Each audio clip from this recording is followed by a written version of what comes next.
Namaste, friends. Hope you're all having a beautiful day out there. Glad to be connecting with you via this medium of Facebook again. This is the third video. I actually did one yesterday, but the microphone came out really bad. I was doing an experiment in the car and it did not work. But yeah, this is the third video in a series exploring the content of the 200-hour yoga teacher training that we're offering here. Here's here, I'll do a little ad. Beautiful Triple Crane Retreat Center. I don't know if that's really gonna help much. I'm in the meditation hall right now. So within Yoga Alliance, the accrediting body, you could say the registry of yoga teachers, which our yoga teacher training runs through, there's a minimum requirement of 20 hours of yoga philosophy teaching, 20 hours. In our training, we do 30 hours. I love teaching yoga philosophy. It's an important topic for people to really understand the depth of the yoga system. So why do we need yoga philosophy? A lot of yoga communities, they say avoid theory, don't learn any theory. If you're in a group like this, I'd recommend not following that advice and maybe getting away from them, because yoga is an ancient tradition, thousands of years old, that has a very well-delineated logical system of teachings that explain the whole path of yoga from the beginning to the end, all of the stages of consciousness, ethics, morality. It's amazing philosophical treatise. Some of the ideas that come from the Yoga Sutras, which are over 2,000 years old, some people say even older than that, were not in European philosophy until 1700s. So some of these ideas have been around on the planet for a long time, relatively new to Western culture, and we explore these teachings in depth. So the Yoga Sutras is the main yogic text that we use in this training.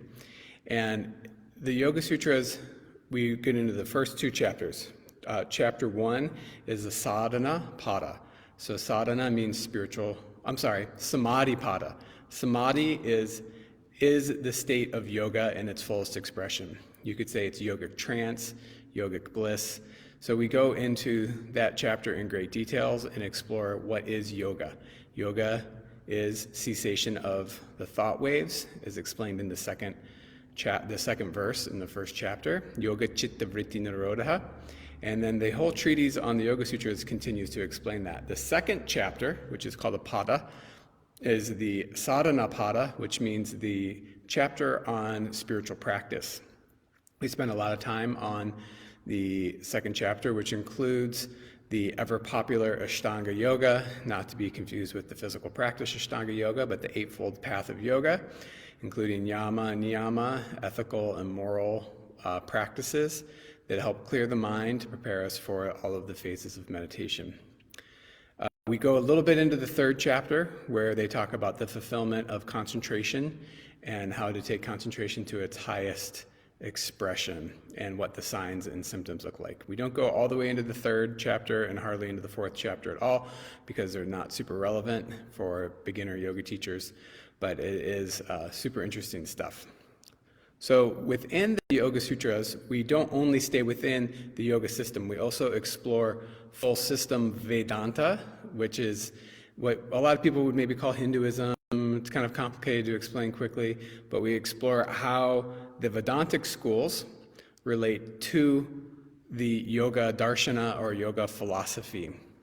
So people who go through our training are empowered with high quality information based upon traditional and modern commentaries, although we do lean much more on the traditional commentaries based upon Vyasa's commentary. These commentaries go back, they're very old, very profound, and an amazing system. So without this Yoga Sutras, our practice can be aimless. Without the teachings in the Yoga Sutras, we can be following a teacher who tells us not to have any critical thinking and not to explore things, but that's kind of leading us astray. So with the Yoga Sutras, you're self-empowered, you understand the system fully. Without the Yoga Sutras, you're kind of walking around in the dark. So I've got some opinions on this topic, apparently. All right, so with other things we get into is the larger historical content. We talk a little bit about the contemporary modern narratives that are being told by Western academics, and then the traditional view that comes out of India about the history of yoga and some of the different views. There's competing views on these things. And we get a lot into how these things impact your lifestyle. From the Ayurvedic, or you could say the Vedic view, the phases of life, the approaches to your life, the 4 ashramas, life phases and stages, and we look at these in light of yoga philosophy to help everyone find what their spiritual path is. In this body of yoga teachings that I promote, it's not so much that you have to do something specifically, you don't have to be X, Y, or Z, but there's this whole buffet of teachings that you can choose from to see how your life is already spiritually unfolding. You are already on the path, but how to become conscious of it and spiritualize it. So it's not so much that you have to be doing some sort of long, austere meditation to be on the path of yoga. It's that you have to get your mind in the right space and then look for and experience that union in daily life. So I'm looking at my notes here. Is there anything else I wanted to say? So yeah, join us. Join us in the teacher training, or just come anytime to Triple Crane. And we happen to be doing a retreat this weekend. If you've watched this far, feel free to drop by, let us know in advance. I posted the schedule on my Facebook feed, so you can look. Matu, our friend from Kalamazoo, is teaching Qigong. Master Hai, also known as Winnie, is going to be teaching some Gung Fa classes and meditation. I'm going to be teaching Hatha Yoga, Pranayama, and meditation. We're going to be doing some Kirtan. It's going to be a great weekend. So we'd love to see some of you come on out, and that'd be a good time to get to know more about the teacher training if you want to ask me any questions. There's a link below where you can learn more about the teacher training, and you can also apply from that link. So hit that link and then hit the apply button once you're in. And then if you are drawn to following what I offer with my online teachings, I've been active, not active. I kind of go back and forth with it based upon what's going on with the rest of my life, but I have a free blog that's got really high quality information. And if you sign up for my mailing list, that link below, then you will get notifications about any upcoming classes, or anytime I post to the blog, I send out an email to draw people's attention to it. So that's a way to stay in touch despite Facebook choosing you to see this video at this time. Facebook algorithms. Get on my email list to beat Facebook algorithms controlling your destiny.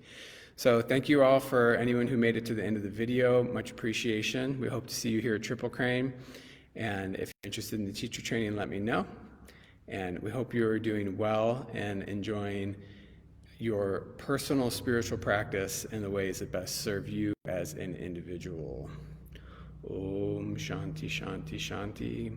Om Peace Peace Peace.